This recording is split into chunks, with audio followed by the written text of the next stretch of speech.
ಮಂಗಳೂರು ಅಂದಾಕ್ಷಣ ನಮಗೆ ಏನು ನೆನಪಾಗುತ್ತೆ? ಕಡಲ ನಗರಿ ಅನ್ನೋದು ನಮಗೆ ತಲೆಯಲ್ಲಿ ತಟ್ಟಂತೆ ಬರುತ್ತೆ. ಅದರಲ್ಲಿ ಅಭಿವೃದ್ಧಿ ವಿಚಾರಗಳು ಅಂತ ಬಂದಾಗ ಯಾವ ರೀತಿ ವಿಳಂಬ ಆಗ್ತಿವೆ ಅಂತ ಹೇಳಿದ್ರೆ ಕಾಮಗಾರಿಗಳು, ಅಭಿವೃದ್ಧಿ ಕೆಲಸಗಳು, ಅದರಲ್ಲೂ ಈ ಸ್ಮಾರ್ಟ್ ಸಿಟಿ ಯೋಜನೆ ಅಂತ ಬಂದ ಮೇಲೆ ಅಧಿಕಾರಿಗಳು, ಜನಪ್ರತಿನಿಧಿಗಳು ಸ್ಮಾರ್ಟ್ ಆಗ್ತಿದ್ದಾರೆ ಹೊರತು ಜನಸಾಮಾನ್ಯರು ಸ್ಮಾರ್ಟ್ ಆಗ್ತಿಲ್ಲ. ಕೆಲಸಗಳು ಸ್ಮಾರ್ಟ್ ಆಗ್ತಾ ಇಲ್ಲ, ಬರೀ ಜೇಬು ತುಂಬಿಸಿಕೊಳ್ಳೋಕೆ ಮಾತ್ರ ಇದ್ದಾವೆ ಅನ್ನೋದು ಗೊತ್ತಾಗ್ತಾ ಇದೆ. ಯಾಕಂದರೆ ಆ ರೀತಿ ಬೆಳವಣಿಗೆ ಕಾಣಿಸ್ತಾ ಇದ್ದೀವಿ ನಾವು. ಹಾಗಾಗಿ ಮಂಗಳೂರಿನಲ್ಲೂ ಕೂಡ ಸ್ಮಾರ್ಟ್ ಸಿಟಿ ಹೆಸರಲ್ಲಿ ಒಂದು ಯೋಜನೆಯನ್ನು ಕೈಗೆತ್ತಿಕೊಂಡ್ರು. ಆ ಯೋಜನೆಯನ್ನು ಕೈಗೆತ್ತಿಕೊಂಡ ಮೇಲೆ ಅಲ್ಲಿ ಅವಾಂತರಗಳೇ ಜಾಸ್ತಿ ಆಗ್ತಾ ಇದೆ, ಸಮಸ್ಯೆಗಳ ಆಗರವಾಗಿದೆ. ಈ ಯೋಜನೆಯನ್ನು ಆರಂಭ ಮಾಡಿದಾಗಿನಿಂದಲೂ ಕೂಡ ನಿರಂತರವಾಗಿ ಪ್ರತಿಭಟನೆಗಳು, ಹೋರಾಟಗಳು, ಒತ್ತಾಯಗಳು ಕೂಡ ಕೇಳಿ ಬರ್ತಿವೆ. ಹಾಗಾದರೆ ಯಾವುದು ಆ ಸಮಸ್ಯೆ? ಎಷ್ಟು ಕೋಟಿ ವೆಚ್ಚ? ಎಷ್ಟು ಕಿಲೋಮೀಟರ್ ಕಾಮಗಾರಿ ಇದು? ಸ್ಥಳೀಯರು ಏನು ಹೇಳ್ತಾರೆ? ಅದೆಲ್ಲವನ್ನು ಕೂಡ ಇವತ್ತಿನ ಜನದನಿಯಲ್ಲಿ ನಿಮ್ಮ ಮುಂದೆ ನಾವು ಇಡ್ತಾ ಹೋಗ್ತಾ ಇದ್ದೀವಿ. ಇದು ಬರೋಬ್ಬರಿ 2.1 ಕಿಲೋಮೀಟರ್ ಉದ್ದದ ಕಾಮಗಾರಿ. ಸ್ಮಾರ್ಟ್ ಸಿಟಿ ಯೋಜನೆಗೆ ನದಿಯನ್ನೇ ಒತ್ತುವರಿ ಮಾಡಿದ್ರಾ? ಸ್ಮಾರ್ಟ್ ಸಿಟಿ ಯೋಜನೆ ಅವೈಜ್ಞಾನಿಕ ಕಾಮಗಾರಿಗೆ ಜನಾಕ್ರೋಶ ವ್ಯಕ್ತವಾಗ್ತಾ ಇದೆ. ಮಂಗಳೂರಿನ ಮಹತ್ವಾಕಾಂಕ್ಷೆಯ ರಿವರ್ ಫ್ರಂಟ್ ಯೋಜನೆ ಇದು. ರಿವರ್ ಫ್ರಂಟ್ ಯೋಜನೆ 2.1 ಕಿಲೋಮೀಟರ್ ಉದ್ದದ ಕಾಮಗಾರಿಗೆ ಬರೋಬ್ಬರಿ 70 ಕೋಟಿ ವೆಚ್ಚ ಮಾಡಿದ್ದಾರೆ. ಯೋಜನೆ ಹೆಸರಿನಲ್ಲಿ ಅಪಾರ ಪ್ರಮಾಣದ ಪರಿಸರ ನಾಶದ ಆರೋಪ ಇದೆ. ಗೊಂದಲಗಳಿದ್ರೂ ಯೋಜನೆ ಹೆಸರಲ್ಲಿ ನೇತ್ರಾವತಿ ನದಿ ಒತ್ತುವರಿ ಆರೋಪ ಇದೆ. ಪೋರ್ಟ್ಲ್ಯಾಂಡ್ನಲ್ಲಿ ಹಾದು ಹೋಗಬೇಕಾಗಿದ್ದ ಕಾಮಗಾರಿ ಇದು. ಆದರೆ ಖಾಸಗಿ ಭೂಮಿಯನ್ನ ಅತಿಕ್ರಮಣ ಮಾಡಿದ್ದಾರೆ ಅನ್ನುವಂಥ ಆರೋಪ ಕೇಳಿ ಬರ್ತಾ ಇದೆ. ಯೋಜನೆ ಸ್ಥಗಿತಗೊಳಿಸುವಂತೆ ಆದೇಶಿಸಿದ್ರು ಸಚಿವ ಭೈರತಿ ಬಸವರಾಜ್, ನಗರಾಭಿವೃದ್ಧಿ ಸಚಿವರು. ಮತ್ತೆ ಆರಂಭವಾಗಿದೆ ನೇತ್ರಾವತಿ ರಿವರ್ ಫ್ರಂಟ್ ಕಾಮಗಾರಿ. ಅಕ್ರಮವಾಗಿ ಮರಗಳನ್ನು ಕಡಿದು ಪರಿಸರ ನಾಶ ಮಾಡ್ತಿದ್ದಾರೆ ಅನ್ನೋ ಆರೋಪ. ನೋಡಿ, ಸ್ಮಾರ್ಟ್ ಸಿಟಿ ಯೋಜನೆಗೋಸ್ಕರ ಏನೆಲ್ಲ ಮಾಡ್ತಾ ಇದ್ದಾರೆ. ಇರುವಂತಹ ಪರಿಸರವನ್ನು, ಅರಣ್ಯವನ್ನು ಹಾಳು ಮಾಡ್ತಾ ಇದ್ದಾರೆ. ರಿವರ್ ಫ್ರಂಟ್ ಯೋಜನೆ ಇದು 2.1 ಕಿಲೋಮೀಟರ್ ಉದ್ದದ ಒಂದು ಕಾಮಗಾರಿ. ಜಪ್ಪು ಬಳಿಯ ನೇತ್ರಾವತಿ ಸೇತುವೆಯಲ್ಲಿ, ಅಂದರೆ ನದಿಯ ಒಂದು ಭಾಗದಲ್ಲಿ ಪೋರ್ಟ್ಲ್ಯಾಂಡ್ನಲ್ಲಿ ನಾನಾ ಅನುಕೂಲಗಳನ್ನು ಒಳಗೊಂಡಂತಹ ಒಂದು ವಾಕಿಂಗ್ ಹಾಗೆ ಸೈಕ್ಲಿಂಗ್ ಟ್ರ್ಯಾಕ್, ಅಂದರೆ ವಾಯುವಿಹಾರಕ್ಕೆ ಅನುಕೂಲವಾಗುವಂತಹ ಒಂದು ಯೋಜನೆ ಇದು. ನೇತ್ರಾವತಿ ಸೇತುವೆ ಭಾಗದಿಂದ ಬೋಳಾರದ ಭಾಗದವರೆಗೆ ಜನರಿಗೆ ನದಿ ತೀರದಲ್ಲೇ ನಡೆದುಕೊಂಡು ಹೋಗುವ ರೀತಿಯಲ್ಲಿ ಅಭಿವೃದ್ಧಿ ಆಗ್ತಾ ಇದೆ. ಯೋಜನೆಯಡಿ ನದಿಯ ಕಿನಾರೆಯಲ್ಲಿ ತಡೆಗೋಡೆ, ವಾಕಿಂಗ್ ಟ್ರ್ಯಾಕು, ಯೋಗ ಸೆಂಟರು, ಕಿಯಾಸ್ಕನ್ಗಳನ್ನು ರಚನೆ ಮಾಡಲಾಗ್ತಾ ಇದೆ. ನೋಡಿ, ಇದೆಲ್ಲ ಓಕೆ, ಕಾಮಗಾರಿ ಓಕೆ, ಒಳ್ಳೆಯ ಅನುಕೂಲ ಆಗುತ್ತೆ ಜನರಿಗೆ, ವಾಯುವಿಹಾರಕ್ಕೆ, ಸೈಕ್ಲಿಂಗು. ಮತ್ತೊಂದು, ಆದರೆ ನಾಶನೇ ಜಾಸ್ತಿ ಆಗ್ತಾ ಇದೆ ಅಲ್ವಾ? ನೀವು ವೈಜ್ಞಾನಿಕವಾಗಿ ಯಾಕೆ ಕಾಮಗಾರಿಯನ್ನು ಮಾಡೋಕ್ಕಾಗ್ತಾ ಇಲ್ಲ? ಕೇವಲ ವಾಕಿಂಗು, ಸ್ಲೈಕಿಂಗ್ ಏನಿದೀಗ ಸೈಕ್ಲಿಂಗ್ ಟ್ರ್ಯಾಕ್ ಮಾತ್ರ ಅಲ್ಲ, 2.1 ಕಿಲೋಮೀಟರ್ ಉದ್ದದ ನದಿ ತೀರದಲ್ಲಿ 10 ಪ್ರಮುಖ ಯೋಜನೆಗಳನ್ನು ಕೈಗೊಳ್ಳಲಾಗ್ತಾ ಇದೆ. ನದಿ ತೀರದ ಆರಂಭಿಕ ಭಾಗದಲ್ಲಿ ಪಾರ್ಕಿಂಗ್ಗೆ ಅವಕಾಶ ಮಾಡಿಕೊಳ್ಳಲಾಗುತ್ತೆ. ನಂತರ ಜನ ನಡೆದುಕೊಂಡು ಅಥವಾ ಸೈಕ್ಲಿಂಗ್ ಮೂಲಕ ಭೇಟಿ ಕೊಡ್ಬೋದು ಮತ್ತು ಸಮಯವನ್ನು ಕಳಿಬೋದು. ಹೀಗೆ ಕಾಮಗಾರಿ ಎಷ್ಟಾಗಿದೆ ಗೊತ್ತಾ? ಬರೀ 10%. ಇದು ರಸ್ತೆನೂ ಅಲ್ಲ, ವಾಕಿಂಗು, ಸೈಕ್ಲಿಂಗ್ ಟ್ರ್ಯಾಕ್ ಜೊತೆಗೆ ಪಾರ್ಕ್, ನಾನಾ ಆಕರ್ಷಣೀಯ ಸ್ಥಳಗಳನ್ನು ನಿರ್ಮಾಣ ಮಾಡಲಾಗ್ತಿದೆ. 70 ಕೋಟಿ. ಜೈವಿಕ ವೈವಿಧ್ಯ ಉದ್ಯಾನ, ಅಂದರೆ ಇಲ್ಲಿ ನದಿ ತೀರದಲ್ಲಿ ಕೆಲವು ಸಸ್ಯಗಳ ಜೊತೆಗೆ ಇನ್ನಿತರ ಕೆಲವು ಪ್ರಮುಖ ಗಿಡಗಳನ್ನು ಸಂರಕ್ಷಿಸಿ ಅದರ ಬಗ್ಗೆ ಜನರಿಗೆ ಮಾಹಿತಿ ಕೊಡುವಂತಹ ಜೊತೆಗೆ ನೀರಿನ ನಡುವೆ ಸಣ್ಣ ಬ್ರಿಡ್ಜ್ಗಳನ್ನು ನಿರ್ಮಿಸಿ ಪಾರ್ಕ್ನಲ್ಲಿ ಜನರಿಗೆ ಸಂಚರಿಸೋಕೆ ವ್ಯವಸ್ಥೆಯನ್ನು ಮಾಡಲಾಗ್ತಾ ಇದೆ. ಆದರೆ ಈಗ ಅಕ್ರಮವಾಗಿ ಮರಗಳನ್ನು ಕಡಿದು ಅಲ್ಲಿ ಪರಿಸರ ನಾಶ ಆಗ್ತಿದೆ ಅನ್ನುವಂತಹ ಆರೋಪ ಸಾರ್ವಜನಿಕರಿಂದ ಕೇಳಿ ಬರ್ತಾ ಇದೆ. ನೋಡಿ, ಎಲ್ಲ ಭೂಮಿ ಅಗಿತಾ ಇದ್ದಾರೆ, ಮರಗಳನ್ನು ಕಡಿತಾ ಇದ್ದಾರೆ. ವೈಜ್ಞಾನಿಕ ಮಾದರಿಯಲ್ಲಿ ಮಾಡಬೇಕಾಗಿತ್ತು ಅಲ್ವಾ? ಆದರೆ ಆ ಪ್ಲ್ಯಾನನ್ನು ಇವ್ರು ಮಾಡಿಲ್ಲ. ಇವ್ರಿಗೇನಾಗಬೇಕು ಅಂತ ಹೇಳಿದ್ರೆ 2.1 ಕಿಲೋಮೀಟರ್ ಉದ್ದದ ಕಾಮಗಾರಿ ಸಕ್ಸಸ್ ಆಗಬೇಕು. ಅದು 100 ಮರಗಳು ಬರಲಿ, ಅಥವಾ ಅಲ್ಲಿ ಭೂಮಿಯನ್ನು ಅಗಿಲಿ, ಅಥವಾ ನದಿಯ ಆ ತೀರವನ್ನು ಬಗಿಲಿ, ಅದನ್ನು ಒಡೆದು ಹಾಕಲಿ, ಕೆಲಸ ಆದರೆ ಸಾಕಪ್ಪ. ನೋಡಿ, ನೋಡೋಕ್ಕೆ ಅತ್ಯದ್ಭುತವಾಗಿದೆ. ಜನರಿಗೆ ಅನುಕೂಲ ಆಗುತ್ತೆ ಕೂಡ. ಆದರೆ ಇದೇ ವಿಚಾರವನ್ನು ಇಟ್ಕೊಂಡು ಬೇಕಾಬಿಟ್ಟಿಯಾಗಿ ಕಾಮಗಾರಿಯನ್ನು ಮಾಡ್ತಾ ಇದ್ದಾರೆ. ಯೋಜನೆಯನ್ನು ಬೇಡ ಅಂತೇಳಿ ಭೈರತಿ ಸುರೇಶ್ ಅವರೇ ಹೇಳಿದರು, ಕೈ ಬಿಟ್ಬಿಡಿ, ಸುಮ್ಮನೆ ಯಾಕೆ ದುಡ್ಡನ್ನು ವ್ಯಯ ಮಾಡ್ತಾ ಇದ್ದೀರಿ ಅಂತೇಳಿ. ಹಾಗಾಗಿ ಇಲ್ಲಿ ಬಂದಿರೋದು ಪರಿಸರ ನಾಶವನ್ನು ಮಾಡ್ತಾ ಇದ್ದಾರೆ. ಪೋರ್ಟ್ಲ್ಯಾಂಡ್ನಲ್ಲಿ ಹಾದು ಹೋಗಬೇಕಾಗಿದ್ದಂತಹ ಒಂದು ಕಾಮಗಾರಿ ಇದು. ಆದರೆ ಖಾಸಗಿ ಭೂಮಿಯನ್ನು ಅತಿಕ್ರಮಣ ಮಾಡಿಕೊಂಡಿದ್ದಾರೆ ಅಧಿಕಾರಿಗಳು ಅನ್ನುವಂತಹ ಒಂದು ಆರೋಪ. ನೇತ್ರಾವತಿ ನದಿಯ ಆ ಒಡಲನ್ನು ಅಗೆಯುವಂತಹ ಕೆಲಸ ಆಗ್ತಾ ಇದೆ. ಕಾಮಗಾರಿನೂ ಮುಗಿತಾ ಇಲ್ಲ ಇವ್ರದ್ದು, ಇನ್ನು ಈಗ 10% ಅಷ್ಟೇ ಆಗಿರೋದು. ಹಾಗಾಗಿ ಸ್ಮಾರ್ಟ್ ಸಿಟಿ ಯೋಜನೆ ಅನ್ನುವಂಥದ್ದು ಬರೀ ಇಂತಹ ಸಮಸ್ಯೆಗಳನ್ನು ಉದ್ಭವ ಮಾಡೋಕ್ಕಿದೆಯಾ? ಸಮಸ್ಯೆಗಳ ಸರಮಾಲೆಯನ್ನು ಹೊತ್ತು ತರ್ತಾ ಇದೆ. ಅದರಲ್ಲೂ ನೋಡಿ, ಪರಿಸರ ನಾಶ ಮಾಡುವಂಥದ್ದು ಏನಿದೆ ಅಲ್ವಾ, ಅದು ಪರಿಸರ ಪ್ರೇಮಿಗಳ ಕೆಂಗಣ್ಣಿಗೆ ಗುರಿಯಾಗಿದೆ. ಒಂದು ಮರವನ್ನು ಬೆಳೆಸಬೇಕು ಅಂತ ಹೇಳಿದ್ರೆ ಎಷ್ಟು ಕಷ್ಟ ಬೇಕು ಗೊತ್ತಾ? ಅದೇ ನೂರಾರು ಮರಗಳನ್ನು ಅಲ್ಲಿ ಕಡೆದು ಈ ಕಾಮಗಾರಿಯನ್ನು ಮಾಡುವಂಥದ್ದೇನಿತ್ತು ಮಾಡಿ. ಈಗ ಒಂದು ಕೆಲಸ ಆಗಬೇಕಂದ್ರೆ ಇನ್ನೊಂದನ್ನು ನಾವು ಬಲಿ ಕೊಡಲೇಬೇಕಾಗತ್ತೆ. ಆದರೆ ಎಷ್ಟು ಅಂತ ಬಲಿ ಕೊಡ್ತೀರಿ? ನಿರಂತರವಾಗಿ ಇಲ್ಲಿ ಗಿಡಗಳನ್ನು ನಾಶ ಮಾಡ್ತಾ ಇದ್ದೀರಲ್ವಾ. ಖಾಸಗಿ ಭೂಮಿಯನ್ನು ಅತಿಕ್ರಮಣ ಮಾಡ್ಕೊಂಡಿದ್ದಾರಂತೆ. ಜೊತೆಗೆ ಆ ನೇತ್ರಾವತಿ ನದಿ ಇದೆಯಲ್ವಾ, ಆ ನದಿಯ ಕೆಲವೊಂದಿಷ್ಟು ಪ್ರದೇಶವನ್ನು ಕೂಡ ಒತ್ತುವರಿ ಮಾಡಿಕೊಂಡಿದ್ದಾರೆ. ಅಲ್ಲ, ನದಿಯನ್ನು ಕೂಡ ಇವರು ಬಿಡ್ತಾ ಇಲ್ಲ.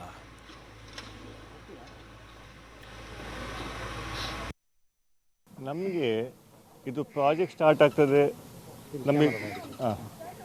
ನಮಗೆ ಇದು ಪ್ರಾಜೆಕ್ಟ್ ಎಲ್ಲ ಮೊದಲು ಒಂದು 2016 ಸ್ಟಾರ್ಟ್ ಆಗಿದೆ.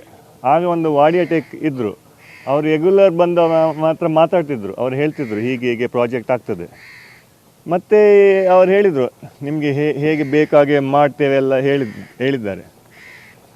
ಮತ್ತು 2019 ನಂತರ ಯಾರು ಸಹ ಬರಲಿಲ್ಲ. ಎಂತ ಆಗ್ತದೆ ನಮಗೆ ಗೊತ್ತಿಲ್ಲ. ನಾವು ಅಲ್ಲಿ ಹೋಗಿ ಕೇಳ್ತಿದ್ದೆವು ಸ್ಮಾರ್ಟ್ ಸಿಟಿ ಹತ್ರ, ಎಂತ ಮಾಡ್ತಾರೆ, ಹೇಗೆ ಮಾಡ್ತಾರೆ. ಅವ್ರು ಹೇಳಿದ್ರು ಹೀಗೆ ಹೀಗೆ ಮಾಡ್ತೇವೆ. ಲಾಸ್ಟ್ ಸಡನ್ಲಿ ಈಗ ಏನು ಇನ್ಫಾರ್ಮೇಷನ್ ಇಲ್ಲ. ಸಡನ್ ಲಾಸ್ಟ್ 31 ಮೇಗೆ ನಮಗೆ ಕರೆದಿದ್ದಾರೆ. ಈಗ ಪ್ರಾಜೆಕ್ಟ್ ಸ್ಟಾರ್ಟ್ ಮಾಡಲೇಬೇಕು, ಫಾಸ್ಟ್ ಇದು ಆಗಲೇಬೇಕು, ಅದಕ್ಕೆ ಈಗ ಸ್ಟಾರ್ಟ್ ಆಗ್ತದೆ. ನಮಗೆ ಈಗ ಏನು ಸಹ ನೋಟಿಸ್ ಕೊಡಲಿಲ್ಲ, ಏನು ಕರೆಕ್ಟ್ ಪ್ಲ್ಯಾನ್ ಇಲ್ಲ. ಹೇಗೆ ಹೋಗ್ತದೆ ಕೇಳುವಾಗ ಪ್ಲ್ಯಾನ್ ಸರಿ ಕೊಡಲಿಲ್ಲ, ಹೇಗೆ ಆಗ್ತದೆ. ಅದಕ್ಕೆ ನಾವು ಅವ್ರ ಹತ್ರ ಕೇಳಿದ್ದೇವೆ ಹೇಗೆ ಪ್ಲ್ಯಾನ್ ಆಗ್ತದೆ, ಅದೊಂದು ಸ್ಕೆಚ್ ಕೊಡಿ. ಸ್ಕೆಚ್ ಕೊಟ್ಟು ಒಂದು ತೋರಿಸಿದ್ದಾರೆ ಸ್ಕೆಚ್, ಅದರಲ್ಲಿ ಏನು ಸಹ ಪ್ರಾಪರ್ ಇಲ್ಲ, ಹೇಗೆ ಹೋಗ್ತದೆ ಇಲ್ಲ. ಅವ್ರು ಹೇಳ್ತಾರೆ ನಾವು ಇದರಲ್ಲಿ ಯಾವುದರಲ್ಲಿ ನಾವು ಪೋರ್ಟ್ಲ್ಯಾಂಡಲ್ಲಿ ಮಾತ್ರ ಹೋಗ್ತೇವೆ, ಪ್ರೈವೇಟ್ ಲ್ಯಾಂಡಲ್ಲಿ ಹೋಗೋದಿಲ್ಲ. ಆದರೆ ಪೋರ್ಟ್ಲ್ಯಾಂಡಲ್ಲಿ ನಾವು ಆಲ್ರೆಡಿ ನಮ್ಮಿಂದ ರೆಂಟ್ ತಗೊಂಡಿದ್ದಾರೆ. 31 ಮಾರ್ಚ್ ತನಕ ನಾವು ರೆಂಟ್ ಕೊಟ್ಟಿದ್ದೇವೆ.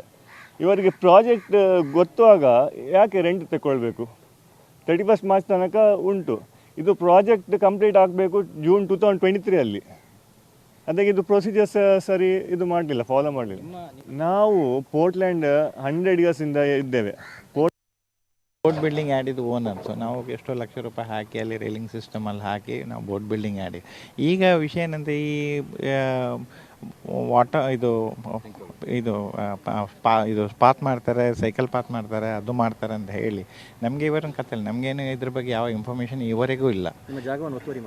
ಜಾಗವನ್ನು ಇಷ್ಟವರೆಗೆ ನಾವು ಅದು ಕೋರ್ಟಿಗೆ ಹಾಕಿದ್ದೇವೆ. ಕೋರ್ಟಲ್ಲಿ ನಮಗೆ ಅದಕ್ಕೆ ಸ್ಟೇ ಕೊಟ್ಟಿದ್ದಾರೆ ಅವರು. ಈಗ ಆ ಕಡೆಯಿಂದ ಅವರು ಬರಲಿಲ್ಲ. ಆದರೆ ಎಂತ ಮಾಡ್ತಾರೆ, ಏನು ಮಾಡ್ತಾರೆ, ನಾವು ಕತ್ತಲಲ್ಲಿದ್ದೇವೆ. ನಮಗೆ ಇದ್ರ ಬಗ್ಗೆ ಯಾವ ಬಗ್ಗೆ ಮುಂಚೆ ನಿಮ್ಮ ಜಾಗಕ್ಕೆ ಬಂದಿದ್ದರು. ನಮ್ಮ ಜಾಗಕ್ಕೆ ಬಂದು ಅದನ್ನು ನಾವು ಇದು ಸ್ಕೆಚ್ ಮಾಡಿ ಮಾರ್ಕ್ ಮಾಡಿ ಎಲ್ಲ ಮಾಡ್ತಾಯಿದ್ರು. ಸೊ ನಮಗೆ ಅದರ ಬಗ್ಗೆ ಏನು ಕೇಳಿದ್ದಕ್ಕೆ ಅವ್ರು ನಮ್ಮ ಮೇಲೆ ಬೀಳಲಿಕ್ಕೆ ಬರ್ತಿದ್ರು, ನೀವು ಯಾರು ಕೇಳುವವರು ಅಂತ. ಈಗ ನಾವು ಅದರ ಬಗ್ಗೆ, ಯಾಕೆಂದರೆ ನಮ್ಮದು ಪ್ಯೂರ್ಲಿ ಇದು ವರ್ಗ ಜಾಗ, ನಮ್ಮದು ಯಾವುದು ಪೋರ್ಟ್ಲ್ಯಾಂಡ್ ಅದರಲ್ಲಿ ಇಲ್ಲ. ಸೊ ನಾವು ಆ ಮಾಹಿತಿ ಹಾಕೋ ಪ್ರಕಾರ ಪೋರ್ಟಲ್ಲಿ ಕೂಡ ಕೇಳಿದ್ದೇವೆ. ಅದರ ನಿಮ್ಮ ವರ್ಗ ಜಾಗ ಯಾವುದು, ನಿಮ್ಮ ಜಾಗ ಯಾವುದು ತೋರಿಸಿ. ಅವ್ರು ಹೇಳಿದ್ರು ನಮ್ಮದೊಂದು 84 ಸ್ಕ್ವೇರ್ ಮೀಟರ್ ಜಾಗ ಇರ್ಬೋದು ಅಷ್ಟೇ, ಬೇರೆ ಜಾಗ ಇಲ್ಲ ಅದರಲ್ಲಿ. 1 ಎಕರೆ 38 ಸೆಂಟ್ ಜಾಗ ಅದು. ಸೊ ನಮ್ಮದು ಪೋರ್ಟ್ಲ್ಯಾಂಡ್ ಅಲ್ಲಿ 100 ಮಂದಿ ಕೆಲಸದವರು ಇದ್ದಾರೆ. ಸೊ ನಾವು ಬ್ಯಾಂಕ್ ಲೋನು ಅದು ಇದೆಲ್ಲ ತೆಗೆದು ಪ್ರಾಜೆಕ್ಟ್ ಮಾಡಿದ್ದೇವೆ ಅಲ್ಲಿ. ಸೊ ಅದನ್ನು ನಾವು ಈಗ ನಾಶ ಮಾಡಬೇಕಾದ್ರೆ ನಾವೇನು ಮಾಡಬೇಕು? ನಾವು ಸುಸೈಡ್ ಮಾಡಬೇಕಾ? ನೀರಿಗೆ ಹಾರಬೇಕು? ಅಲ್ಲಿ 100 ಕಾರ್ಮಿಕರಿದ್ದಾರೆ. ಏನಿಲ್ಲ ಅದರ ಬಗ್ಗೆ ಯಾವ ನೋಟಿಸ್ ಕೂಡ ಇಲ್ಲ ನಮಗೆ, ಯಾವಾಗ ಅದರ ಬಗ್ಗೆ ಇನ್ಫಾರ್ಮೇಷನ್ ಇಲ್ಲ. ಏನು ಮಾಡ್ತಾರೆ, ಎಂಥ ಕಾಂಟ್ರಾಕ್ಟರ್ ಬರ್ತಾರೆ, ಒಳಗೆ ನುಗ್ತಾರೆ ಹೋಗ್ತಾರೆ ಎಂತೆಲ್ಲ ಮಾಡ್ತಾರೆ. ನಮಗೆ ಈ ಬಗ್ಗೆ ಯಾವುದಿಲ್ಲ. ಆ್ಯಕ್ಚುಲಿ ನಾವು ಲೀಸಲ್ಲಿ ಇರೋದು, ನಮ್ಮದು ಓನ್ ಜಾಗ ಅಲ್ಲ, ನಾವು ಲೀಸ್ ಕೂಡ ಕೊಡ್ತೇವೆ ಅದಕ್ಕೆ. ಯಾರ್ದು? Private lease. ಹಾಗೆ ಈಗ ಈ ಇವರು ಪ್ರೊಜೆಕ್ಟ್ ಮಾಡಿದರೆ ನಮ್ಮದೇನು ಅಬ್ಜೆಕ್ಷನ್, ನಾವು ಅವರಿಗೆ ನಮಗೆ ಕಾಂಪನ್ಸೇಷನ್ ಕೊಡಿ, ಅಲ್ಲ ನೀವು ನಮಗೆ ಅದನ್ನು ಕ್ಲಿಯರ್ ಮಾಡಿ ಕೊಡಿ. ಬೋಟ್ ಬಿಲ್ಡಿಂಗ್ ಆಡಿದ್ದು ಓನರ್, ಸೊ ನಾವು ಎಷ್ಟೋ ಲಕ್ಷ ರೂಪಾಯಿ ಹಾಕಿ ಅಲ್ಲಿ ರೈಲಿಂಗ್ ಸಿಸ್ಟಮಲ್ಲಿ ಹಾಕಿ ನಾವು. ಸೊ ಇದು ನಾವು ನೇತ್ರಾವತಿ ರೈಲ್ವೆ ಬ್ರಿಡ್ಜ್ ಹತ್ರ ಇದ್ದೇವೆ. ಇದು ಮಂಗಳೂರು ಸ್ಮಾರ್ಟ್ ಸಿಟಿ ಲಿಮಿಟೆಡ್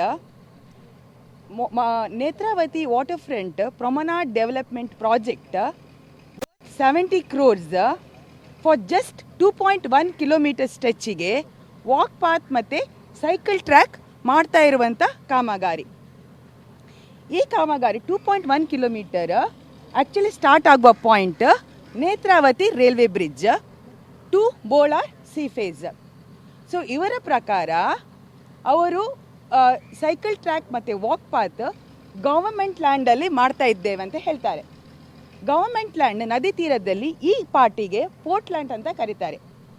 ಇದರಲ್ಲಿ ಫಸ್ಟ್ ಕ್ವೆಶ್ಚನ್ ಇರೋದು, ಈ ಪೋರ್ಟ್ ಲ್ಯಾಂಡ್ ಕಂಟಿನ್ಯೂಸ್ ಆಗಿಲ್ಲ. ಕೆಲವು ಕಡೆ ಸಪೂರ ಉಂಟು, ಕೆಲವು ಕಡೆ ದಪ್ಪ ಉಂಟು, ಕೆಲವು ಕಡೆ ಪೋರ್ಟ್ ಲ್ಯಾಂಡ್ ಇಲ್ಲವೇ ಇಲ್ಲ. ಹಾಗಿರುವಾಗ ಈ ಮಂಗಳೂರು ಸ್ಮಾರ್ಟ್ ಸಿಟಿ ಲಿಮಿಟೆಡ್ ಇದುವರೆಗೆ ಇಲ್ಲಿರುವಂಥ ಸ್ಥಳೀಯರಿಗೆ ಒಂದೇ ಒಂದು ಸ್ಕೆಚ್ ಕೊಡಲಿಲ್ಲ. ಈ ಪ್ರಾಜೆಕ್ಟ್ ಹೇಗೆ ಆಗ್ತದಂತ ಸ್ಥಳೀಯರಿಗೆ ಇದುವರೆಗೆ ಅವರು ಕರೆದು ಮೀಟಿಂಗ್ ಮಾಡಲಿಲ್ಲ. ಸ್ಥಳೀಯರಿಗೆ, ಈ ಫಿಷರ್ಮೆನ್ ಆಗಲಿ, ಈ ಬೇರೆ ಸ್ಥಳೀಯರಿಗೆಲ್ಲ ಈ ಪ್ರಾಜೆಕ್ಟಿದ್ದು ಹೇಗೆ ಅವರ ಮೇಲೆ ಇಂಪ್ಯಾಕ್ಟ್ ಆಗ್ತದೆ, ಅವರ ಬಿಸ್ನೆಸ್ ಮೇಲೆ ಹೇಗೆ ಇಂಪ್ಯಾಕ್ಟ್ ಆಗ್ತದೆ, ಅಥವಾ ಅದರ ಸೋಷಿಯಲ್ ಇಂಪ್ಯಾಕ್ಟ್ ಅಸೆಸ್ಮೆಂಟ್ ಅಂತ ಅವರು ಮಾಡಲಿಲ್ಲ. ಇನ್ನೊಂದು, ಎನ್ವೈರ್ಮೆಂಟಲ್ ಇಂಪ್ಯಾಕ್ಟ್ ಅಸೆಸ್ಮೆಂಟ್ ಮಾಡಬೇಕಾದ್ರೆ ಅವ್ರು ಹೇಳಿದ್ದಾರೆ, ನಾವು RTI ಇನ್ಫಾರ್ಮೇಷನ್ ಹಾಕಿದ್ದೇವೆ, ಅವ್ರು ಹೇಳಿದ್ದಾರೆ environmental impact assessment is not required ಅಂತ. ಯಾಕೆ ಇಲ್ಲಿ ಎನ್ವೈರ್ಮೆಂಟಲ್ ಇಂಪ್ಯಾಕ್ಟ್ ಅಸೆಸ್ಮೆಂಟ್ ಯಾಕೆ ಬೇಡ ಅಂತ ಅವ್ರು ಹೇಳೋದು? ಯಾಕಂತ ಹೇಳಿದರೆ ಇಲ್ಲಿ ಇನ್ನು ಈ ಕುರಿತಂತೆ ನಮ್ಮ ಪ್ರತಿನಿಧಿ ಆದಿತ್ಯ ಒಂದು ವಾಕ್ಥ್ರೂ ನಡೆಸಿದ್ದಾರೆ, ನೋಡೋಣ. ಮಂಗಳೂರಿನಲ್ಲಿ ಸುಮಾರು 70 ಕೋಟಿ ರೂಪಾಯಿ ವೆಚ್ಚದಲ್ಲಿ river front, Netravati river front ಅನ್ನುವಂಥ ಒಂದು ಯೋಜನೆ ನಡೀತಾ ಇದೆ. ಸುಮಾರು 2.1 ಕಿಲೋಮೀಟರ್ ಒಂದು ಅಂತರದ ಒಂದು ಯೋಜನೆ ಇದು.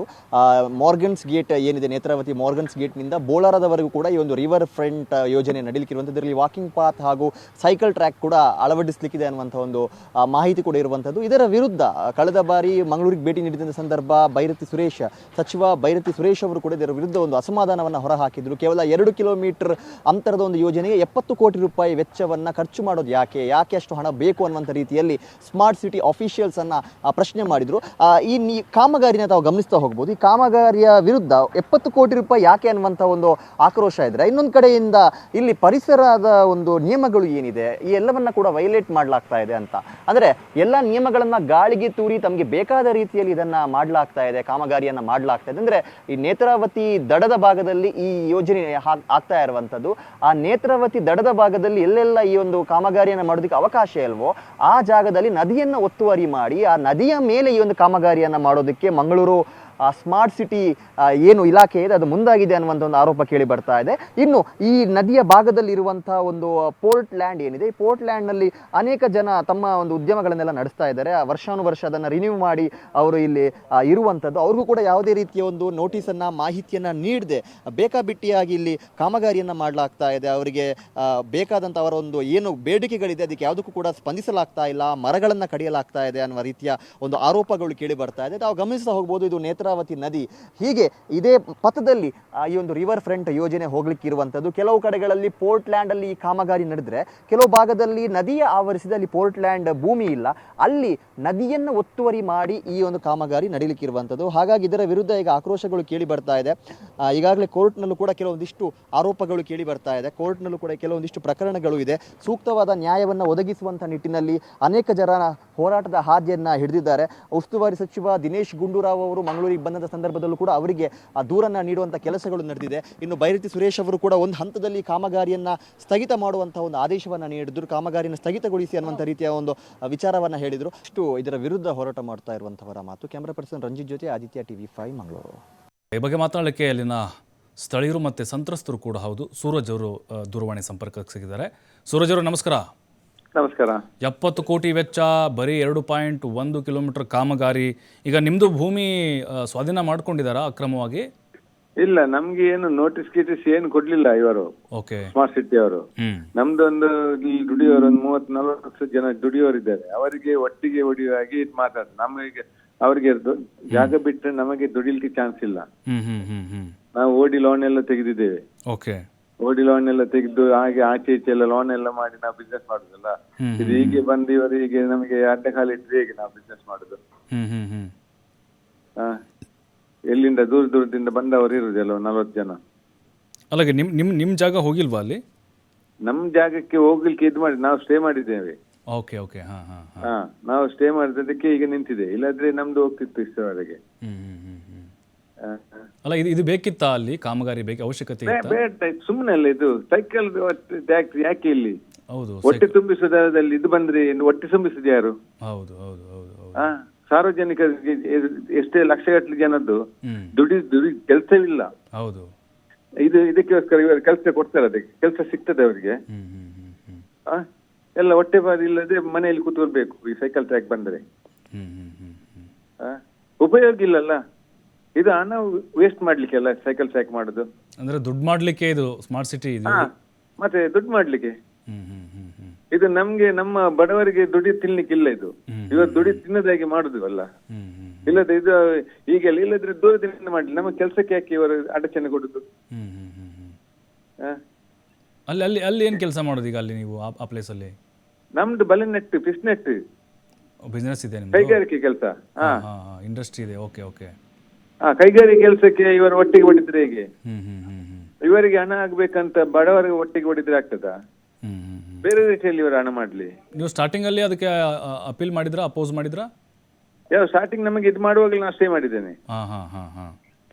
ನಮಗೆ ಹೇಳಿದ್ರು ನೀವು ಅಲ್ಲಿ ಬನ್ನಿ ಇಲ್ಲಿ ಬನ್ನಿ ಮಾತಾಡ್ಲ್ವಾ ಅಂತ. ನಮಗೆ ಇಲ್ಲಿ ನಾವು ಮಾತಾಡಿ ಹೋದ್ರೆ 40 ಲಕ್ಷ ಖರ್ಚು ಮಾಡಿದ್ವಿ ಇದಕ್ಕೆ, ಈ ಹಣ ಯಾರು ಕೊಡ್ತಾರೆ ನಮ್ಗೆ? ನಿಜ ನಿಜ ನಿಜ. ಇಲ್ಲದ್ರೆ ನಮಗೆ ಸಾಲ ಮಾಡಿ ರೆಡಿ ಮಾಡಿ ಕೊಟ್ಟ ಮೇಲೆ ನಾವು ಇಲ್ಲಿಂದ ಎದ್ದೇಳ್ತೇವೆ. ನಮಗೆ ದುಡಿಲಿಕ್ಕೆ ಇದ್ಬೇಕಲ್ಲ. ನಾವು ಕೋಟಿ ಗಟ್ಟಲೆ ಹೊರಗೆ ಹಾಕಿದೆ, ಸಾಲ ಉಂಟು ನಮ್ಗೆ ಬರ್ಲಿಕ್ಕೆ. ನಮಗೆ ಬರ್ಲಿಕ್ಕೆ ಉಂಟು, ನಾವು ಕೊಟ್ಟಿಗೆ ಕೂಡ ಉಂಟು. 3-4 ಕೋಟಿ ನಮಗೆ ಬರ್ಲಿಕ್ಕೆ ಉಂಟು, 3.5 ಕೋಟಿ ಕೊಡ್ಲಿಕ್ಕೆ ಉಂಟು. ಹಾಗೆ ಕೊಟ್ಲಿ ಇವರಿಗೆ ನಮಗೆ ಒಟ್ಟಿಗೆ ಹೊಡಿದ್ರೆ ನಾವು ಹೇಗೆ ಎಲ್ಲಿ ಇದು ಅಗ್ಗ ತೆಗಿಬೇಕಾಗ್ತದೆ. ಇದೆಲ್ಲ ಬೇಕಿತ್ತ? ಸೈಕಲ್ ಟ್ರ್ಯಾಕ್ ಯಾಕೆ? ಸೈಕಲ್ ಟ್ರ್ಯಾಕ್ ಮಾಡಿದ ಮೇಲೆ ಎಲ್ಲ ನದಿಗೆ ಎಲ್ಲ ತೊಟ್ಟೆಗಿಟ್ಟು ಬಿಟ್ಟಾಡ್ತಿದೆ, ಅದು ಬೇಕಿತ್ತ? ಅದು ಸಿಟಿಯಿಂದ ಜಾಸ್ತಿ ದೂರನೇ ಇರೋದಲ್ವಾ, ಅಲ್ಲಿ ಹೆಂಗಿದ್ದ ಸಾಧ್ಯ ಅಂತ? ಹೌದು. ಸುಮ್ಮನೆ ಇಲ್ಲದ್ರೆ ಸೈಕಲ್ ಟ್ರ್ಯಾಕ್ಗೆ ಹೋಗಿ ಹಣ ಮಾಡಿ ದೋಷಿ ಎಲ್ಲ ಇದು ಮಾಡಿ ಮತ್ತೆ ಇದಕ್ಕೆ ಇಲ್ಲೇ ಅವರ ಅಡ್ರೆಸ್ ಇಲ್ಲ. ಈ ಕದ್ರಿ ಪಾರ್ಕ್ ಅಲ್ಲಿ ನೋಡಿ ಅಂತ ಹೇಗೆ ಉಂಟು, ಕಚ್ಚಿ ಸಿಗೋ ಜನ ಇದ್ದಾರೆ ಅಲ್ಲಿ. ಅಲ್ಲ, ಈಗ ಅಲ್ಲಿ ಬೋಟಿಂಗ್ ಮಾಡುವಂತ ಪ್ಲಾನ್ ಇದೆ ಅಂತೆ, ಒಂದು ರೀತಿ ಪಾರ್ಕ್ ಮಾಡೋ ಪ್ಲಾನ್ ಇದೆ ಅಂತೆ. ಯಾವುದಕ್ಕೆ ಪಾರ್ಕ್ ಮಾಡುದು? ಬೋಟಿಂಗ್ ಹೇಗೆ ಮಾಡುದು ಇಲ್ಲಿ?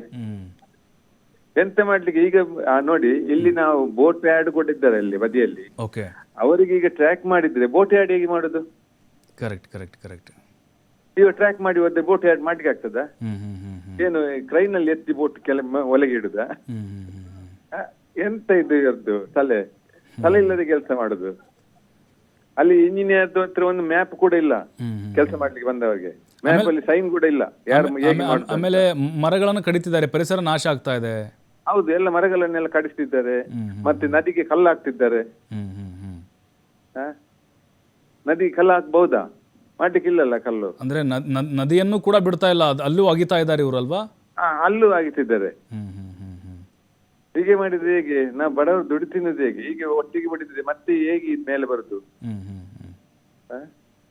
ಸರ್ ಈಗ TV5 ಗಮನಕ್ಕೆ ಬಂದಿದೆ ಸರ್, ನಾವು ಕೂಡ ಇದ್ರ ಬಗ್ಗೆ ಬೆಳಕು ಚೆಲ್ತಾ ಇದ್ದೀವಿ. ನಿಮಗೆ ಇದಕ್ಕೆ ಒಂದು ಆಕ್ಷನ್ ತೆಗಿರಿ ಸರ್. ಬಡವರ ಒಟ್ಟಿಗೆ ಹೊಡಿಯೋದಾಗೆ ಮಾಡಿ. 30-40 ನನ್ನ ಹತ್ರವೇ 30-40 ಜನ ಕೆಲಸ ಇದೆ. ಹಾಗೆ ಈಗ ನದಿ ಬದಿಯಲ್ಲಿ ಎಷ್ಟು ಜನ ಕೆಲಸ, ಎಷ್ಟು ಲಕ್ಷಗಟ್ಟಲೆ ಜನ ಕೆಲಸ ಮಾಡ್ತಿದ್ದಾರೆ. ಅವರೇ ಒಟ್ಟಿಗೆ ಹೊಡಿದಲ್ಲ. ಇವರ ಮನೆಗೆ ಹಣ ಬಂದು ತುಂಬಿದ್ರೆ ಸಾಕು, ಬಾಕಿಯವರು ಸಾಯಲಿ, ಅವರಿಗೆ ಯಾಕೆ? ಭೈರತಿ ಸುರೇಶ್ ಅವರು ಹೇಳಿದ್ರಂತಲ್ಲ ಸ್ಟಾಪ್ ಮಾಡಿ ಅಂತ, ಆದ್ರೂ ಇದು ಮಾಡ್ತಾ ಇಲ್ಲ ಇವರಲ್ವಾ? ಹೌದು, ಮಾಡುದಿಲ್ಲ, ಸ್ಟಾಪ್ ಮಾಡುದಿಲ್ಲ. ಆಚೆಯಿಂದ ಎಲ್ಲ ಹೇಳಿದ್ದಾರೆ. ಈಗ ಕೂಡ ಕೆಲಸ ನಡೀತುಂಟು ನನ್ನ ಆಚೆ ಕಡೆ. ಎಂತ ಕೆಲಸ ಅಂತಿಲ್ಲ, ಕುಂಡೆ ಗುಡ್ಡಿ ಇದಿಲ್ಲ ಅದಕ್ಕೆ ಕೆಲಸ ಮಾಡೋದಕ್ಕೆ. ಒಟ್ಟಾರೆ ತೋರಿಸ್ಬೇಕಲ್ಲ ಎಷ್ಟು ಕೋಟಿ ಖರ್ಚಾಯ್ತಂತ. ಕರೆಕ್ಟ್. ಅಂದ್ರೆ ಬಿಲ್ ತಗೊಳಕ್ ಅಷ್ಟೇ ಇದೆಯಲ್ಲ? ಹಾ, ಅಷ್ಟೇ. ಮತ್ತೆ ನಮ್ದು ಈಗ ಒಟ್ಟಿಗೆ ಹೊಡೆದು ಹೋಗ್ತಾರೆ, ಮತ್ತೆ ಹತ್ರ ಇಲ್ಲ ಅವರು. ಹಾಗೆ ಮಾಡುದಾದ್ರೆ ಬ್ರಿಡ್ಜ್ ಆಗಿ ಮಾಡ್ಲಿಲ್ಲ ಮೇಲೆಯಿಂದ, ಬ್ರಿಡ್ಜ್ ಮಾಡಿ ಹೋಗ್ಲಿ. ಬ್ರಿಡ್ಜ್ ಮಾಡ್ಲಿಕ್ಕೆ ಆದ್ರೆ ಯಾರಿಗೆ ಉಪದ್ರ ಇಲ್ಲಲ್ಲ, ಅದು ಡಿಸ್ಟರ್ಬ್ ಇಲ್ಲ. ಕಾಮತ್ ಅವ್ರ ಗಮನಕ್ಕೆ ತಂದ್ರ ಇದನ್ನ? ಎಲ್ಲಿ MLA ಅವ್ರದ್ದು ಗಮನಕ್ಕೆ ತಂದ್ರ? ಇಲ್ಲ, MLA ನಾವು ಹೋಗಿ ಮಾತಾಡ್ಬೇಕಂತ MLA ಹತ್ರ. ಓಹೋ. ಹಾ, ನಾವು ಹೋಗಿ ಮಾತಾಡಿದ್ರೆ MLA ಅಂತ ಹೇಳ್ತಾರೆ, ನೀವು ಬಿಟ್ಬಿಡಿ ಅಂತ ಹೇಳ್ತಾರೆ. ಓಹೋ. ಹಾ, ಹಾಗೆ ಹೇಳಿ ನಾವು ಯಾರು ನಮಗೆ ಸಪೋರ್ಟ್ ಮಾಡುದು? ನಾವು ತೋರಿಸ್ತಾ ಇದೀವಿ ಸರ್, ಈಗ ಸಮಸ್ಯೆ ತೋರಿಸ್ತಾ ಇದೀವಿ, ನಾವು ನಿಮ್ಮ ಪರವಾಗಿ ಧ್ವನಿ ಎತ್ತಾ ಇದೀವಿ. ಆಯ್ತು, ನಮಗೆ ತುಂಬಾ ಜನ ಇದ್ದಾರಲ್ಲ, ಅವರಿಗೆ ಇಲ್ಲಿ ಮನೆ ಎಲ್ಲ ಉಂಟು, ಅದು ಕೂಡ ಹೋಗ್ತದೆ. ಓಕೆ, ಖಂಡಿತ. ಥ್ಯಾಂಕ್ ಯು ಸೂರಜ್ ಅವರೇ ಮಾತಾಡಿದ್ದಕ್ಕೆ. ನೋಡಿ, ಅವ್ರು ಹೇಳ್ತಿದ್ದಾರೆ ಅಲ್ಲಿ ನದಿ ತೀರದಲ್ಲಿ ಸಾಕಷ್ಟು ಜನ ಕೆಲಸ ಮಾಡ್ತಿದ್ದಾರೆ ಕಾರ್ಮಿಕರು ಅಂತ. ಅವ್ರ ಹೊಟ್ಟೆ ಮೇಲೆ ಯಾಕೆ ಹೊಡಿತಾ ಇದ್ದೀರಿ? ಇವರು ಕಾಮಗಾರಿ ಮಾಡ್ತಾ ಇದ್ದಾರೆ, ಅವರಿಗೆ ಅನಾನುಕೂಲ ಆಗ್ತಾ ಇದೆ, ಜಾಗದ ಅತಿಕ್ರಮಣ ಆಗ್ತಾ ಇದೆ, ಖಾಸಗಿ ವ್ಯಕ್ತಿಗಳದ್ದು ಕೂಡ. ಇವರು ಜಾಗವನ್ನು ಒತ್ತುವರಿ ಮಾಡಿದ್ದಾರೆ, ಹೇಳಿಲ್ಲ ಕೇಳಿಲ್ಲ, ನೋಟಿಸ್ ಕೊಟ್ಟಿಲ್ಲ. ನಿಮಗಲ್ಲಿ ವಾಕಿಂಗ್ ಟ್ರ್ಯಾಕ್ ಯಾಕೆ ಬೇಕಾಗಿತ್ತು, ಸೈಕ್ಲಿಂಗ್ ಟ್ರ್ಯಾಕ್ ಯಾಕೆ ಬೇಕಾಗಿತ್ತು, ಪ್ರಯೋಜನ ಇಲ್ಲ ಅನ್ನೋದು, ಡೆಡ್ ವೇಸ್ಟ್ ಮಾಡ್ತಾ ಇದ್ದಾರೆ ಅಂತೇಳಿ ಈಗ ಅಲ್ಲಿ ಸ್ಥಳೀಯರು ಆರೋಪವನ್ನು ಮಾಡ್ತಾ ಇದ್ದಾರೆ.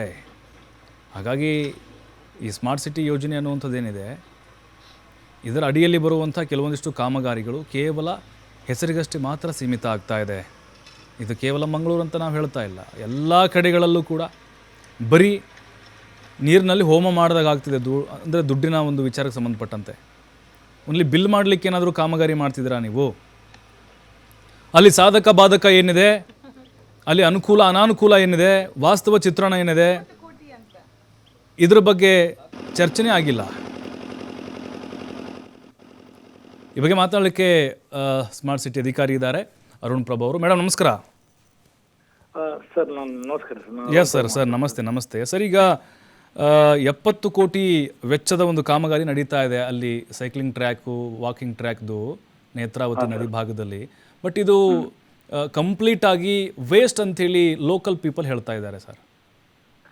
ಸರ್ ನೋಡಿ, ಇದು ವೇಸ್ಟ್ ಅಂತ ಮೊದಲು ಇದರ ಬ್ಯಾಕ್ ಗ್ರೌಂಡ್ ತಿಳ್ಕೊಂಡ್ರೆ ಒಳ್ಳೆ ಸರ್. ಇದು ಈ 2.1 ಕಿಲೋಮೀಟರ್ ನದಿ ಬದಿಯಲ್ಲಿ ಸರ್ ಮಾಡುವಂತ ಪ್ರಾಮಿನೇಡ್ ಅಂತ ಒಂದು ಯೋಜನೆ ಸರ್. ಈಗ ಆಕ್ಚುಲಿ ಮಂಗಳೂರಿಗೆ ಒಂದು 15 ಕಿಲೋಮೀಟರ್ ಅಷ್ಟು ನದಿ ತೀರದ್ದು ಎಡ್ಜ್ ಇದೆ ಸರ್ ಮಂಗಳೂರು ಸಿಟಿಗೆ. ಇದರಲ್ಲಿ 5.1 ಕಿಲೋಮೀಟರ್ ABD ಏರಿಯಾ ಅಂತ ಏನ್ ಹೇಳ್ತೀವಿ ಸ್ಮಾರ್ಟ್ ಸಿಟಿ ಯೋಜನೆಯಲ್ಲಿ. ABD ಏರಿಯಾದಲ್ಲಿ ನದಿ ಎಡ್ಜ್ ಇದೆ ನಮಗೆ ABD ಏರಿಯಾಕ್ಕೆ. ಇದರಲ್ಲಿ 2.1 ಕಿಲೋಮೀಟರ್ ಪೈಲಟ್ ಸ್ಟ್ರೆಚ್ ಅಂತ ಪ್ರಾಮಿನೇಡ್ಗೆ. ಇದರಲ್ಲಿ ಬರೀ ವಾಕಿಂಗ್ ಟ್ರ್ಯಾಕ್, ಸೈಕಲ್ ಟ್ರ್ಯಾಕ್ ಅಲ್ಲ ಸರ್, ಇದರಲ್ಲಿ ಬರ್ಡ್ ವಾಚಿಂಗ್ ಏರಿಯಾ, ಕಿಯಾಸ್ಕ್ಗಳು, ಯೋಗ ಸೆಂಟರ್, ಮತ್ತೆ ಘಾಟ್, ಈ ತರ ಎಲ್ಲ ಸುಮಾರು ಇದಕ್ಕೆ ಎಲಿಮೆಂಟ್ಸ್ ಇದೆ ಸರ್. 2.1 ಕಿಲೋಮೀಟರ್ ಅಲ್ಲಿ ವಾಕ್ವೇ, ಸೈಕಲ್ ಟ್ರ್ಯಾಕ್ ಬರುವುದಲ್ಲದೆ ಬೇಕಾದಷ್ಟು ಎಲಿಮೆಂಟ್ಸ್ ಇದೆ ಸರ್ ಇದಕ್ಕೆ ಸರ್. ಬಟ್ ಸರ್, ಈಗ ಅಲ್ಲಿ ನೀವು ಅವೈಜ್ಞಾನಿಕವಾಗಿ ಕಾಮಗಾರಿ ಮಾಡ್ತಿದ್ದೀರಿ, ಮರಗಳನ್ನು ಕಡಿತಾ ಇದ್ದೀರಿ, ನದಿಯ ಒಂದು ಪ್ರದೇಶವನ್ನು ಕೂಡ ಪ್ರವೇಶ ಮಾಡಿದ್ದೀರಿ. ಅಂದರೆ ಈ ಒಂದು ಕಾಮಗಾರಿ ಹೇಗೆ ನಡೀತಾ ಇದೆ ಅಂತ ಹೇಳಿದ್ರೆ, ಇದು ಕ್ರಮಬದ್ಧವಾಗಿ ನಡೀತಾ ಇಲ್ಲ, ಸಿಸ್ಟಮೆಟಿಕ್ ಆಗಿ ನಡೀತಾ ಇಲ್ಲ ಅಂತ ಹೇಳಿ. ಸರ್ ನೋಡಿ, ಫಸ್ಟ್ ಆಫ್ ಆಲ್ ಸರ್, ನಾವು ಇದಕ್ಕೆ CRZ ಪರ್ಮಿಷನ್ ತಗೊಂಡಿದ್ದೀವಿ.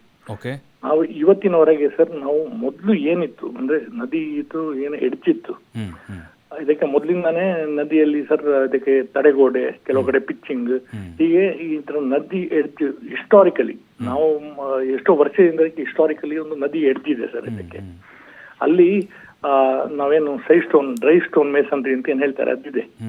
ಈ ಡ್ರೈ ಸ್ಟೋನ್ ಮೇಸನ್ರಿ ಕೆಲವಾರು ಕಡೆ ಸರ್, ಈ 2.1 ಕಿಲೋಮೀಟರ್ ಅಲ್ಲಿ ಕೆಲವಾರು ಕಡೆ over A period of time, ಅಂದ್ರೆ ತುಂಬಾ ವರ್ಷದಿಂದ ಹಾಗೆ ಇರೋದ್ರಿಂದ ಅದು ಅಲ್ಲಲ್ಲಿ ಹಾಳಾಗಿದೆ, ಅಲ್ಲಲ್ಲಿ ಬಿದ್ದೋಗಿದೆ. ನಾವು ಎಲ್ಲಿಯೂ ಎಡ್ಜ್ ಅನ್ನು ಚೇಂಜ್ ಮಾಡ್ಲಿಕ್ಕೆ ಹೋಗಿಲ್ಲ ಸರ್. ಆದ್ರೆ ನಾವೀಗ ಈ ಪ್ರಾಮಿನೇಡ್ ಅಂದ್ರೆ ಇಲ್ಲಿ ವಾಕಿಂಗ್ ಟ್ರ್ಯಾಕ್ ಇದೆಲ್ಲ ಮಾಡೋದ್ರಿಂದ ಈ ಹೈ ಫ್ಲಡ್ ಲೆವೆಲ್ ಅಂತ ಏನ್ ಹೇಳ್ತಾರೆ ಅದಕ್ಕಿಂತ ಮೇಲೆ ಇರ್ಬೇಕು ಸರ್, ಇಲ್ಲರೆ ನಾವು ಮಾಡಿದ ಕಾಮಗಾರಿ ಎಲ್ಲ ಕೊಚ್ಚಿಕೊಂಡು ಹೋಗೋ ಚಾನ್ಸ್ ಇರುತ್ತೆ. ಆದ್ರಿಂದ ಆ ಪೋರ್ಷನ್ ಗಳಲ್ಲಿ ಎತ್ತರಿಸ್ತಾ ಇದ್ದೇವೆ. ಆದ್ರೆ ನದಿದು ಎಡ್ಜ್ ಅಂತ ಏನ್ ಹೇಳ್ತೀವಿ ಸರ್, ಅದನ್ನ ನಾವು ಆಲ್ಟರ್ ಮಾಡೇ ಇಲ್ಲ. ಮತ್ತೆ ಮರಗಳಿಗೆ ಎಷ್ಟು ಮರಗಳಿದ್ದಾವೆ ಅದಕ್ಕೆ ನಂಬರ್ ಹಾಕಿದ್ದಾರೆ ಸರ್. ಯಾರು ಅರಣ್ಯಾಧಿಕಾರಿಗಳೆಲ್ಲ ಬಂದು ಅಲ್ಲಿ ಏನೇನ್ ಮರ ಇದೆ ಅದನ್ನೆಲ್ಲ ಐಡೆಂಟಿಫೈ ಮಾಡಿ ಅದನ್ನೆಲ್ಲ ಎನ್ಯುಮರೇಟ್ ಮಾಡಿ ಎಲ್ಲ ಇಟ್ಕೊಂಡಿರೋ ನಾವು ಯಾವ ಮರ ಕಡಿಯೋದಾಗ್ಲಿ ಏನು ಮಾಡೋದಾಗ್ಲಿ ನಾವು ಮಾಡ್ತಾ ಇಲ್ಲ ಸರ್. ಅಲ್ಲ, ಬಟ್ ಈಗ ಅಲ್ಲಿ ಲೋಕಲಿ ಕೆಲಸ ಮಾಡುವಂಥವ್ರಿಗೆ ಇದು ಅನಾನುಕೂಲ ಆಗ್ತಿದೆ ಸರ್. ಅವ್ರ ಕೆಲಸ ಕಿತ್ಕೊಂಡಿದ್ದೀರಿ, ಅವ್ರಿಗೆ ಅದು ಸಮಸ್ಯೆ ಆಗ್ತಿದೆ ಅಂತೇಳಿ ಹೇಳ್ತಾ ಇದ್ದಾರೆ ನಮ್ಗೆ ಸ್ಥಳೀಯರಲ್ಲಿ ಓನರ್ಸ್ಗಳು. ಈ ಸರ್ ಓನರ್ಗಳು ಸರ್ ನೋಡಿ, ಇಲ್ಲಿ 11 ಟೈಲ್ ಫ್ಯಾಕ್ಟ್ರಿ ಇದೆ ಸರ್. ಈ 11 ಟೈಲ್ ಫ್ಯಾಕ್ಟ್ರಿಯಲ್ಲಿ ಈ ನದಿಗೆ ಅಟ್ಯಾಚ್ ಹಾಕೊಂಡು ಅವ್ರದ್ದು ಏನು ಆಕ್ಟಿವಿಟಿ ಈಗ ಇಲ್ಲ ಸರ್, ಸದ್ಯಕ್ಕೆ ಯಾವುದು ಇಲ್ಲ. ಈಗ ಅವರೆಲ್ಲ ಬ್ರಿಕ್ ಮಾಡ್ತಾ ಇದ್ದಾರೆ, ಹೆಚ್ಚಿನವರೆಲ್ಲ ಬ್ರಿಕ್ ಮಾಡ್ತಾ ಇರೋದು. ನಾವು ಈಗ ಎಲ್ಲಾ ಫ್ಯಾಕ್ಟ್ರಿ ಅವ್ರ ಜೊತೆ ಸರ್ ಸಮನ್ವಯ ಸಾಧಿಸಿ, ಅಂದ್ರೆ ಈಗ TVS ಫ್ಯಾಕ್ಟ್ರಿ ಆಗ್ಲಿ, ಬೇರೆ ಟೈಲ್ ಫ್ಯಾಕ್ಟ್ರಿ ಅವ್ರ ಹತ್ರ ಎಲ್ಲ ಮಾತಾಡಿ, ಫಾರ್ ಎಕ್ಸಾಂಪಲ್ ಮಾರ್ಗನ್ ಅವ್ರ ಹತ್ರ ಎಲ್ಲ ಮಾತಾಡಿ, ನಾವು ಎಲ್ಲ ಓನರ್ಗಳಲ್ಲಿ ಯಾರ್ಯಾರು ಇದ್ದಾರೆ ಅವ್ರ ಹತ್ರ ಎಲ್ಲ ಮಾತಾಡಿ ಬಹಳ ಹಿಂದೆ ಸರ್, ಒಂದು 2 ವರ್ಷ ಮೊದಲೇ ADLR ಯಾರು ರೆವಿನ್ಯೂ ಆಫೀಷಿಯಲ್ಸ್ ಇದ್ದಾರೆ ಅವರೊಟ್ಟಿಗೆಲ್ಲ ಸೇರಿ ಜಾಯಿಂಟ್ ಸರ್ವೆ ಮಾಡಿ ಆಗಲೇ ನಾವು ಈ ಗಡಿಗೆ ಗುರುತೆಲ್ಲ ಮಾಡ್ಕೊಂಡಿದ್ದೇವೆ ಸರ್. ಬಟ್ ಯಾಕೆ ಅಪೋಸ್ ಮಾಡ್ತಿದ್ದಾರೆ ಹಾಗಾದ್ರೆ ಸರ್? ಈಗ ಯಾಕೆ ಅಪೋಸ್ ಮಾಡ್ತಿದ್ದಾರೆ ಅವರು? ಸರ್ ಯಾಕೆ ಅಪೋಸ್ ಮಾಡ್ತಾ ಇದ್ದಾರೆ ಅಂತಂದ್ರೆ ಸರ್, ಆಬ್ವಿಯಸ್ಲಿ ಅವ್ರಿಗೇನೋ ವೆಸ್ಟೆಡ್ ಇಂಟ್ರೆಸ್ಟ್ ಇದೆ ಅಂತ ನಾನು ಹೇಳುದಿಲ್ಲ ಸರ್. ಅಂದ್ರೆ I will not go to that extent.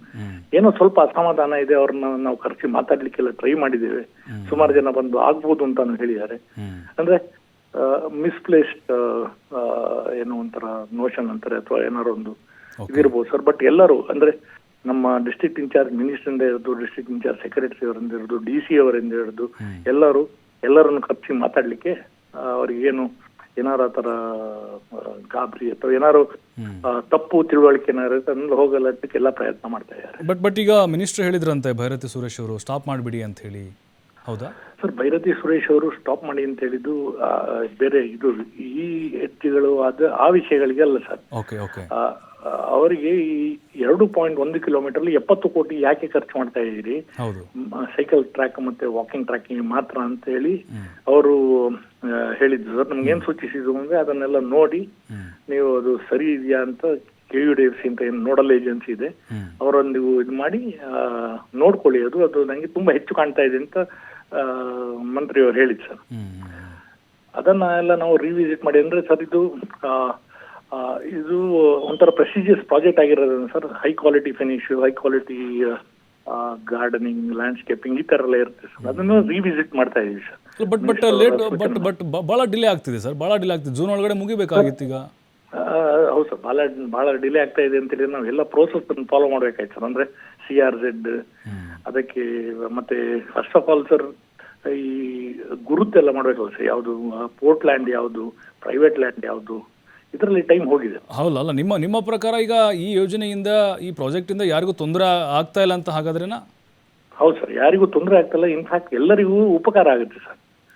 ಆಗ್ತಿದೆಯಲ್ಲ sir, ಆಗ್ತಿರೋ ನಮ್ಮ ಹತ್ರ ಮಾತಾಡಿದ್ರಲ್ಲ ಸರ್, ಈಗ ಆಗೋದನ್ನ ಹೇಳಿದ್ದಾರೆ ಸರ್. ಅವರಿಗೆ ಅದೇ ನನ್ನ ಇದರ ಪ್ರಕಾರ ಸರ್, ಅವರಿಗೆ ಸ್ವಲ್ಪ ಮಿಸ್ಕನ್ಸೀವ್ಡ್ ನೋಷನ್ ಏನಾದ್ರು ಇರ್ಬೋದು.